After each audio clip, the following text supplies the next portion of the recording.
بسم اللہ الرحمن الرحیم۔ تیسری نشست کے اہم نکات: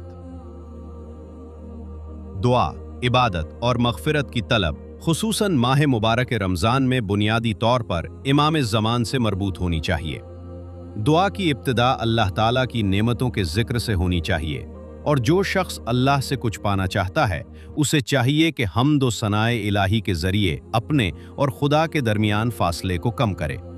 حمد و الہی کی دو اقسام ہیں: اس نعمت پر حمد جو انسان کو ملی ہو جسے شکر کہتے ہیں، یعنی انسان کی بندگی کا محرک اللہ کا شکر ادا کرنا ہے، اصل خلقت اور ہدایت پر۔ اللہ تعالیٰ کی صفات پر حمد کرنا جسے ثنا کہتے ہیں، اور یہ بندگی کا اعلیٰ ترین درجہ ہے۔